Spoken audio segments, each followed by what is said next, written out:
Guillaume Jobin, quels sont vos projets ou vos ambitions pour l'avenir? Les ambitions, je vous ai dit tout à l'heure, j'aimerais bien faire une série télé, un documentaire. Série télé parce que je trouve ça intéressant. C'est une autre logique que le documentaire. Et le documentaire, la série télé, c'est plus intellectuel. Enfin, si je puis dire, la construction, le travail est plus intellectuel. Documentaire, je suis plus dans une démarche esthétique et artistique. Jusque-là, vous avez surtout écrit beaucoup de livres.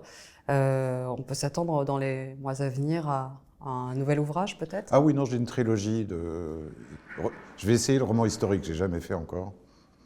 Et ça m'intéresse.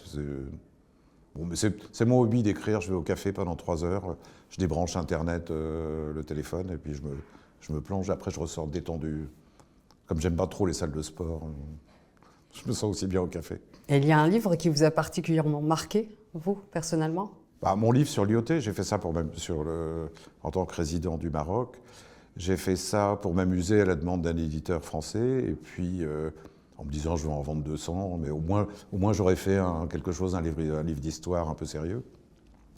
Et puis en 6 mois, je suis devenu le premier auteur francophone au Maghreb.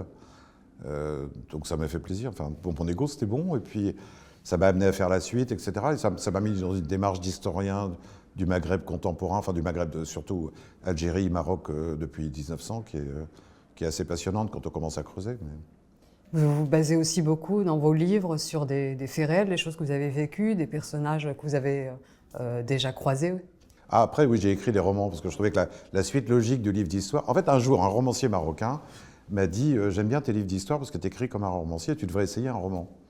Et j'aime bien ce genre de petites provocations. Donc je me suis mis à faire un roman qui est devenu aussi... où je suis allé contre ce dont j'avais peur, qui était une éventuelle censure marocaine qui n'existe pas, en faisant un roman d'espionnage qui se passe au Maroc et en mêlant le roi, les services secrets marocains, français. Et là, je me suis dit, je vais le faire comme un journaliste, c'est ne prendre que des événements réels.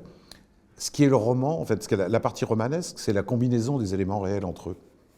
Mais je ne suis pas le seul. Édouard Philippe, l'ancien Premier ministre, a fait la même chose avec Gilles Boyer. Marc Duguin, c'est sa spécialité, j'aime bien. Gérard Devilliers aussi. Donc je trouve que c'est un genre littéraire particulier qui me convient assez bien. Alors ça se passe en France, au Maroc, votre cœur bat pour ces deux pays-là. Comment est venu cet amour pour le royaume, mais plus globalement pour l'Afrique du Nord? C'est de la faute de mon père. Ah, Bon, c'est une longue histoire. Quand mon père a raté son bac, mon grand-père l'a envoyé en Algérie pendant 6 mois dans les années 49, 50, enfin, bien avant la guerre. Et mon père est revenu avec des kilomètres de photos de l'Algérie et une passion pour le pays qui nous a communiqué très jeunes. Et puis en plus, toute ma famille vient du négoce du café. Le café, c'est la grande contribution du monde arabe à la civilisation occidentale. Donc on a toujours baigné dans cette ambiance. Et pour nous, c'est vrai que la proximité, avant que je commence à apprendre l'arabe, mais la proximité du Maghreb par la langue française et la culture commune fait que ça m'a passionné. Mais c'est pas spécialement le Maroc, c'est aussi bien le Maroc que l'Algérie qui sont les deux piliers. comment voyez-vous aujourd'hui l'avenir pour vous et votre entourage? Mon entourage se limite parce qu'avec l'âge, vous verrez, vous y viendrez. Sauf que j'ai moins de temps à passer avec des gens qui sont inintéressants et plus de temps à être plus en introspection sur ce que je fais, comment je le fais et faire bien les choses. L'avenir, j'en sais rien. Comme on dit au Maroc, Inch'Allah, c'est la volonté de Dieu s'il existe. Monsieur Jobin, avant de refermer cet entretien, j'ai un petit message d'une petite fille que vous connaissez très bien et je vous laisse découvrir, tout simplement. Bonjour Guillaume, c'est Lina Lecœur. Qu'est-ce que tu vas faire après le LJ Paris?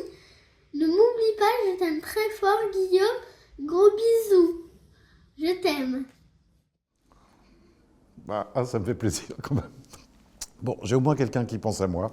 On sent la future journaliste quand même. Qu'est-ce que tu vas faire après le LJ? Avec la question bien préparée.